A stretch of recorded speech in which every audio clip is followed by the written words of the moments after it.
اعوذ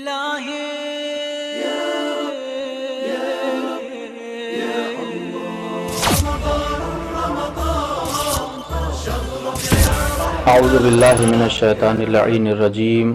بسم اللہ الرحمن الرحیم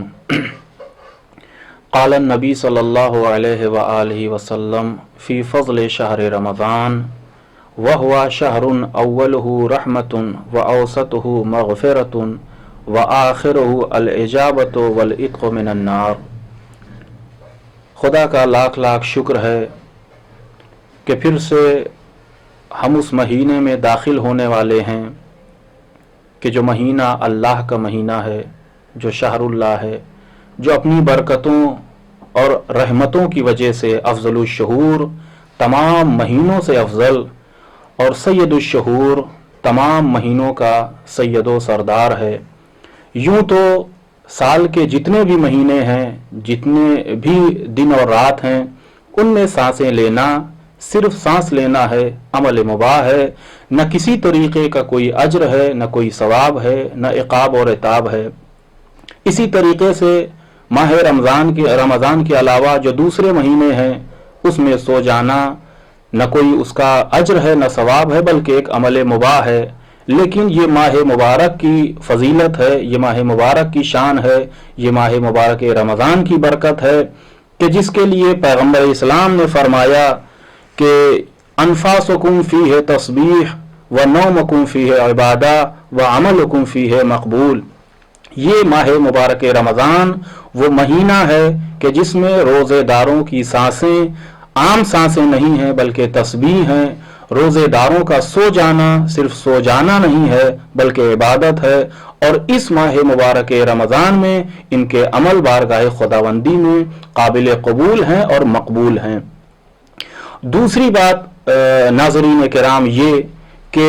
قرآن مجید اللہ کی مقدس ترین کتاب، اس کو پڑھنا، اس کی تلاوت کرنا یقیناً ایک بہترین عبادت ہے اور اللہ کے نزدیک محبوب ترین عبادت ہے۔ لیکن ماہ رمضان کے علاوہ اگر کوئی ایک آیت کی تلاوت کرتا ہے تو اللہ کی بارگاہ سے اسے ایک آیت کو پڑھنے کا اجر اور ثواب عطا کیا جاتا ہے۔ لیکن اگر کوئی انسان اس ماہ برکت میں، اس ماہ فضیلت میں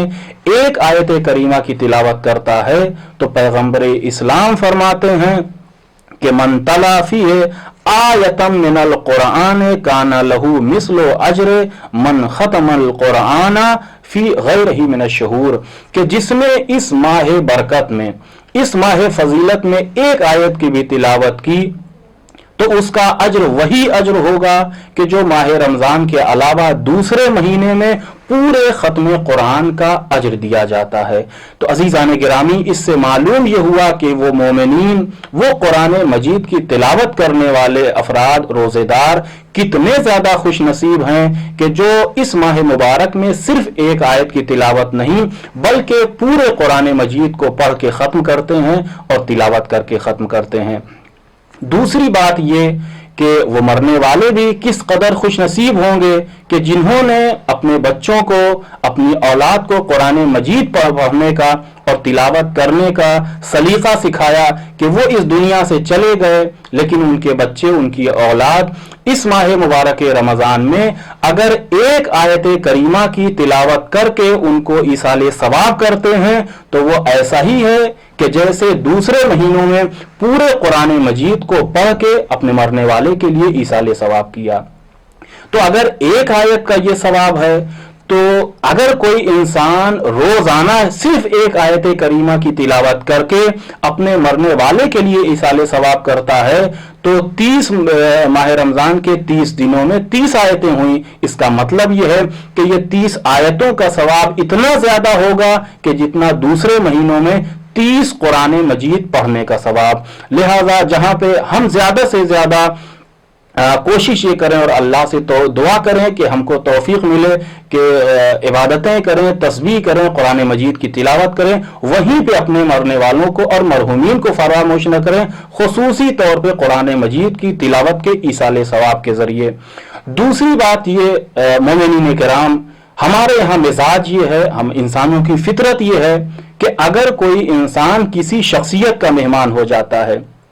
اگر کوئی انسان اب وہ شخصیت کسی بھی اعتبار سے شخصیت ہو، چاہے مال کے اعتبار سے، چاہے دولت کے اعتبار سے، سیاسی اعتبار سے، علمی اعتبار سے، کسی اعتبار سے بھی اگر وہ شخصیت ہے اور اس کا کوئی مہمان ہو گیا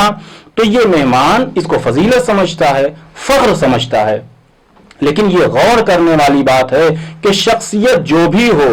چاہے مال کے اعتبار سے، دولت کے اعتبار سے، علم کے اعتبار سے، جو بھی شخصیت ہو وہ جو بھی ہوگا بندہ ہوگا، لیکن کتنا زیادہ خوش نصیب ہے ایک روزے دار کہ وہ بھی مہمان ہوتا ہے، لیکن یہ روزے دار جو مہمان ہوتا ہے یہ کسی بندے کا مہمان نہیں ہوتا بلکہ خدا کا مہمان ہوتا ہے، پروردگار عالم کا مہمان ہوتا ہے۔ اسی لیے پیغمبر اسلام نے ماہ رمضان سے پہلے جو خطبہ دیا اس میں ارشاد فرمایا وَهُوَ شَهْرٌ دُعِيتُمْ فِيهِ إِلَى ضِيَافَةِ اللَّهِ، یہ ماہ رمضان وہ ہے کہ جس میں تمہیں اللہ کی ضیافت میں بلایا گیا ہے، جس مہینے میں تم اللہ کے مہمان قرار پاؤ گے۔ اب عزیزوں، یہ اللہ کا کرم ہے، اللہ کا احسان ہے اپنے بندوں کے اوپر، روزے داروں کے اوپر، فرما بردار اہل ایمان کے اوپر، کہ جن کی سانسوں کو اللہ نے تسبیح بنا دیا، جن کی سونے کو، جن کی نیندوں کو اللہ نے عبادت قرار دیا، اور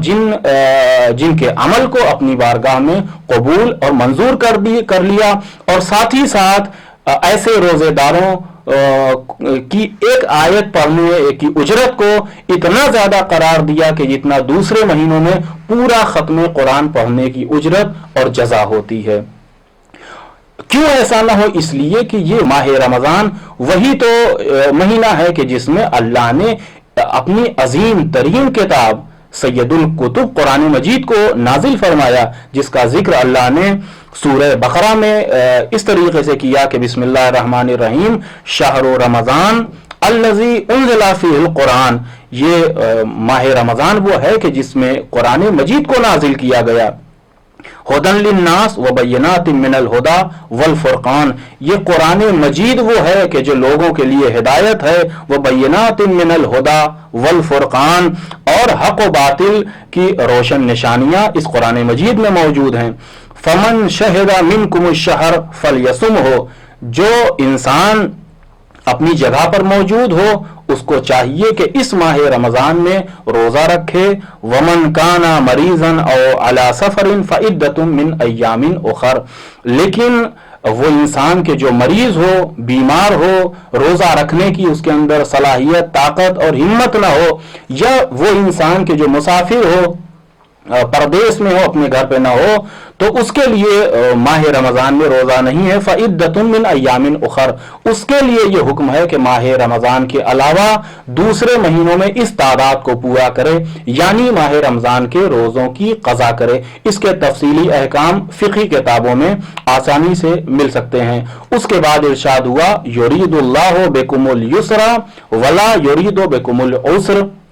تمہارا پروردگار تمہارے ساتھ آسانیاں کرنا چاہتا ہے، تمہارے ساتھ مشکل نہیں کرنا چاہتا۔